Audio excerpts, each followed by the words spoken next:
Protests broke out on Tuesday night in front of a hotel in Canary Wharf in central London. Why? Well, because of false rumours sparked by right-wing agitators who claimed asylum seekers were being relocated there from the Bell Hotel in the Essex town of Epping. Those rumours quickly turned into action. Protesters bearing Union Jack flags and bunting turned up at the hotel, along with left-wing counter-protesters. It wasn't a huge protest, with only about 15 police officers stationed outside the hotel, but it wasn't a friendly one either. This was one interaction between the anti-asylum seeker protesters and a counter-protester. In the conflicts and the climate crisis that causes people to be refugees and have to come to another country, they're not choosing to leave their country, at their home, their children, their parents. Our fucking children, you shouldn't count. Of our children, of this fucking race, you shouldn't count. Fuck off. These people need somewhere to go. One of those circulating the fake news was Tommy Robinson, who posted this. It's been widely reported that the government have had all staff fired at the 4-star, £469 a night Britannia International Hotel in Canary Wharf. Got no idea if that's true. Brought up all $450 at the taxpayer's expense to house unvetted migrant men. Reports it's those from the Bell Hotel in Epping.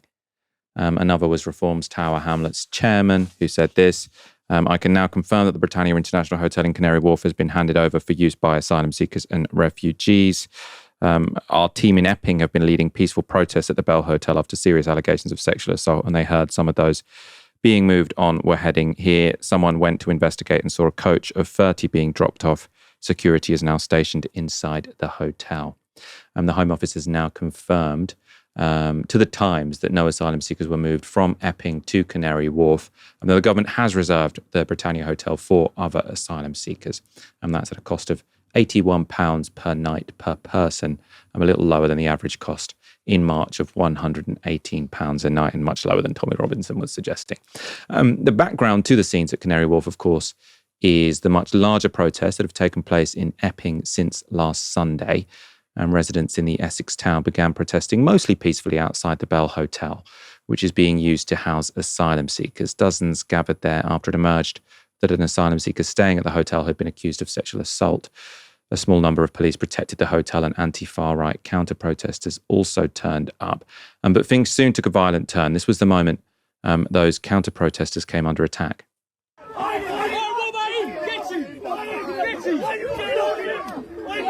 Get him, that's the nut. That one.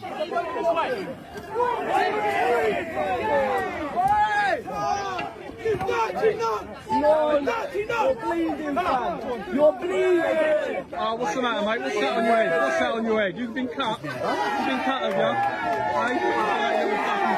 You've been cut.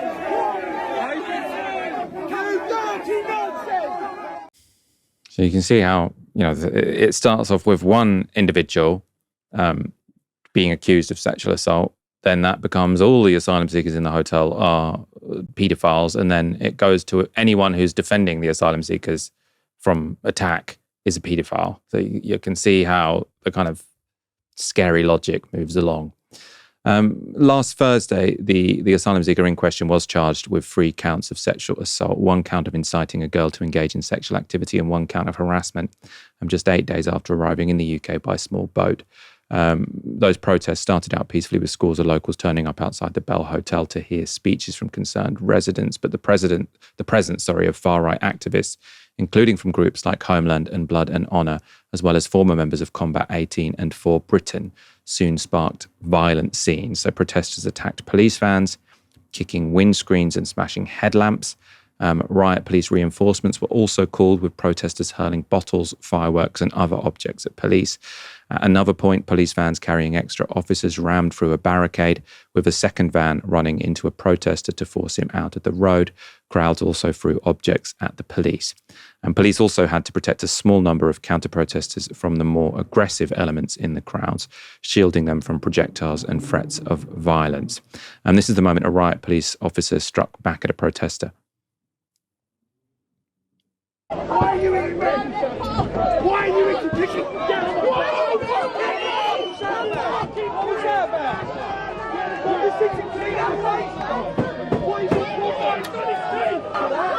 You are all witnesses to that. You're fucked. 2 people were arrested in those protests. Last Sunday, there were further protests from residents, again, largely peaceful and mostly led by women. But in the evening, violent scenes erupted once more, leading to 6 more arrests. So did those more violent protests represent the feelings of Epping residents? Well, some of them told Newsnight about their thoughts about the Bell Hotel. I'm really disappointed that it's been reopened. It's not right. There's a school right by, and it's just not correct. And it's right that the families of this little village actually fight for it. They're not right. They're not reform or anything like that. They're just there to protect their children. Why do you think it's inappropriate if there's a school nearby, for example? We don't know where they've come from. We don't know. Well, that sounds so right-wing, but I'm not. I just find it just wrong. And why did they close it in the first place? So I don't think it should be open at all.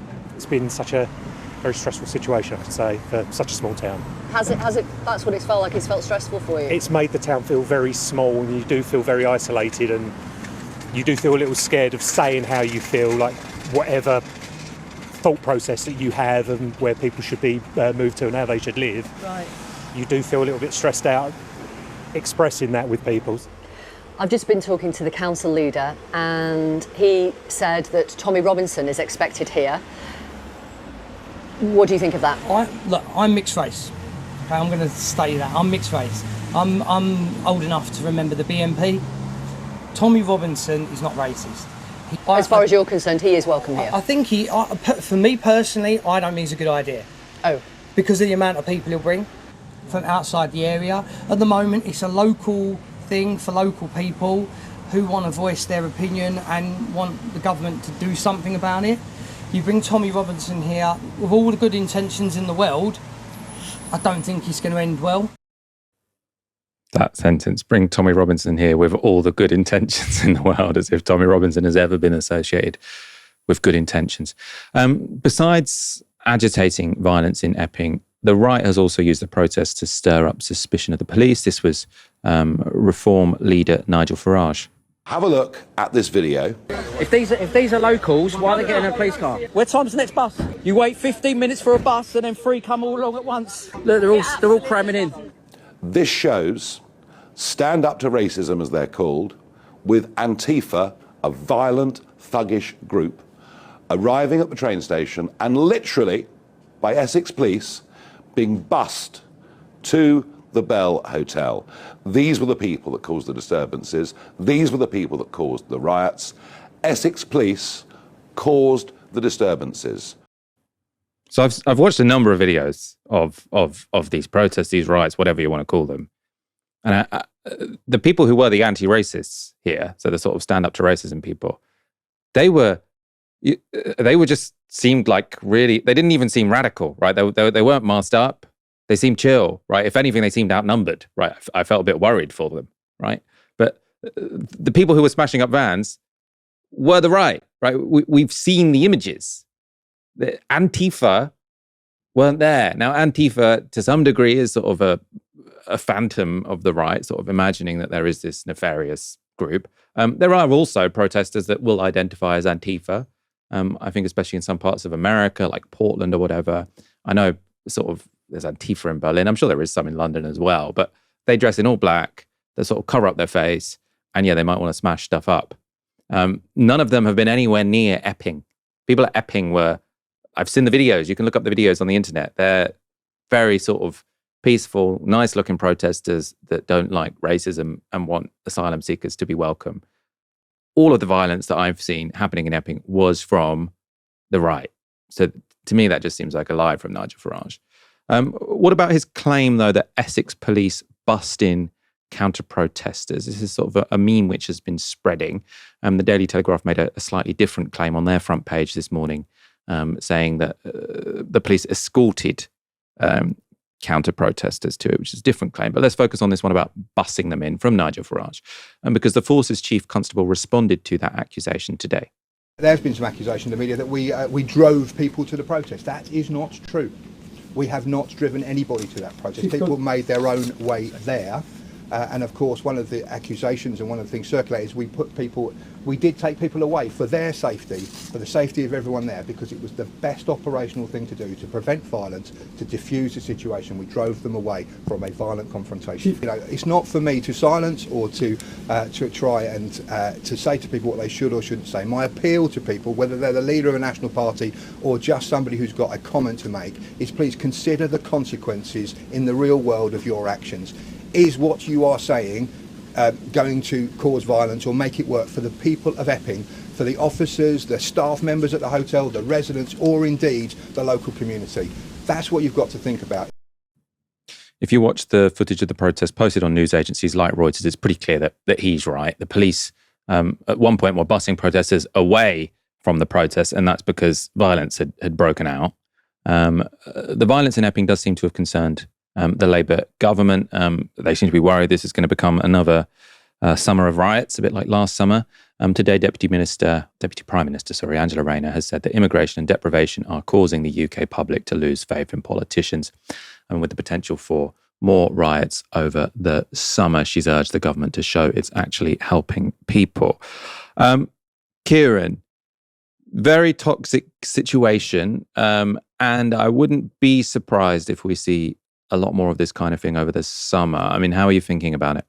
Well, it's a completely parlous state of affairs. Half of the political class, or half of politicians, or whatever quantity, is begging for this kind of thing to happen. It's willing it and praying for it and begging for it because it lubricates their route to power. Right? The other half is completely unwilling to deal with the root causes. So to invest in public services, to roll back years and years of punishing austerity, tackle inequality, and also they're unwilling to, in most cases, there are some noble exceptions, but they're unwilling to tackle head on the kind of media narratives that have done so much to shift the dial to make this kind of, Farageist rhetoric, Robinsonian rhetoric mainstream. And so as a result of that, the reason it feels so bloody parlous and bleak is that what needs to happen is so remote at this moment in time in 2025 in Britain. I think, what needs to happen being proper housing for asylum seekers and refugees, not just putting people in hotels and lining private landlords' pockets and hoteliers or hotel proprietors' pockets. Safe passages and so on. Now, even as I say that, I think to myself, you're living in cloud cuckoo land because we are so far away from that. And we're so far away, well, less far away, but I think we're also, unfortunately, at this moment in time, very far away from the kind of root branch or the kind of root cause solutions like the things I mentioned a moment ago, the investment in public services, economic wealth, redistribution, etc. We're also very far away from that. And so I'm worried that this is going to, as you said, Michael, kind of recur throughout the summer and years beyond that. Obviously, we hope not. And if that does happen, I think everybody who opposes this ought to be ready to mobilize against it because the people in those hotels are traumatized, desperate people who have been treated appallingly at every single interval of their journey, it would seem. Final point is this. This is deep in our country's history, unfortunately. Farage and Robinson are just the latest charlatanic political entrepreneurs trying to make hay with anti-immigration and, anti-ethnic diversity sentiment. Enoch Powell is a very obvious case. But when Enoch Powell said rivers of blood will flow in the streets of Britain, it wasn't a prediction. It was a proscription. He was asking for it. And the reason he was asking for it and militating for it was so that his successors, the likes of Farage and Robinson and so on, could use it to get into formal power, something that Powell never really managed to do beyond a cabinet and several seats around the country as an MP. And so in a way, they're the inheritors of his big dream. And before Enoch Powell, long before Enoch Powell, the Aliens Act of 1905 was passed to prevent the influx, as people saw it, of aliens from the Russian Empire who are fleeing the pogroms against Jews in Russian Empire. So, yeah, this is deep in our country's consciousness, unfortunately. It just takes a few pieces of bad luck and a bit of austerity and a few charismatic entrepreneurs, fortunately Farage is charismatic, to call it up very effectively and turn it into translate it into electoral success. I mean, I agree with you on the idea that there are half the political system is trying to whip this up because they think it's the route to power. So, I mean, namely reform, and I think the Conservatives as well.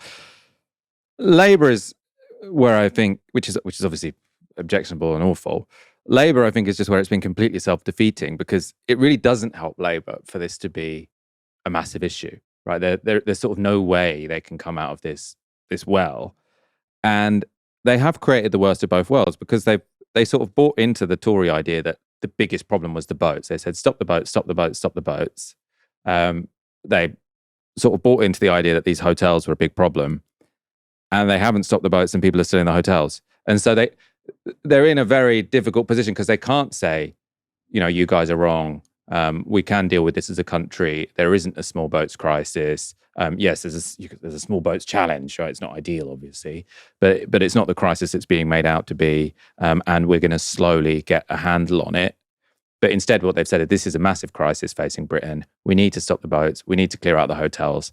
By the way, we're not going to do it, which is just a very toxic combination because it does sort of, I suppose, mean that these right-wingers can say, well, we're just doing what you told us we should do. You said the boats were bad. You said the hotels were bad. We're trying to scare people away from crossing the channel or staying in these hotels, right? So it's the same way that sort of the left talks about direct action, which is we're going to create facts on the ground because you're not doing it quickly enough. And I suppose Labour are just completely trapped here because they've said this is a massive problem and then they can't do anything whatsoever about it. I think obviously this is being whipped up by the far right. I do think the policy of housing lots and lots of recently arrived young men, asylum seekers in hotels and then banning them from work is just a very toxic combination. I mean, all the studies on, I've read it in sort of the context of recidivism. So people who are coming out of prison say the biggest predictor of someone committing a crime is them not having a job. So if you get out of prison and you go into a job, your chances of staying on the straight and narrow are reasonably good. If you come out of prison and you don't find a job, then the likelihood of you ending up back in prison are very, very high. And so to have a bunch of vulnerable young men who you put in a hotel all in one place, very visibly in potentially a small town, and then you ban them from getting jobs, it is just a recipe for social tension, which is why I don't think this will be the last of this. I imagine we will see more of this summer. And frankly, I think the only thing that stopped the riots last summer was the police coming down really, really hard and then people going to prison for a really long time. So I'm sure Keir Starmer will be willing to use that tactic again, but it doesn't really seem to be getting to the root of the problem. Kieran, do you want a final word on this before we wrap up? Well, one thing I was going to say was maybe a bit too abstract, but basically someone said something recently which really made me think, which is that actually the collapse of the British Empire has never actually been an election issue. You can't find an election since the collapse of the British Empire where it was actually an election issue or a politician was punished. A lot of the collapse of the empire happened on Churchill's watch in the early 50s. Obviously, the national icon of the 20th century for the right, as much as anyone in the centre. So it was never really an election issue. What I think maybe that's done is it's created a kind of slow release resentment, slow release poison into the bloodstream, into the lifeblood of the country's politics. I said it was an abstract point. Don't expect any kind of material or empirical substantiation. But I do think that there's something in that. In most countries, in France, the entire republic fell because of the collapse of empire. In other European countries that have lost their empires, huge consequences for the political class. Ours is an outlier in that sense. And I do think some of these revenants, these ghosts that come back and speak through different elections differently about integration, immigration, the loss of empire, decline, and so on. It's quite possibly related to that. Yeah, I mean, I'm not convinced because I think you're seeing a similar thing in France. You're seeing a similar thing in Germany. You're seeing, the various countries' history of empire doesn't seem to have a huge impact on how the asylum, refugee, migration question is approached.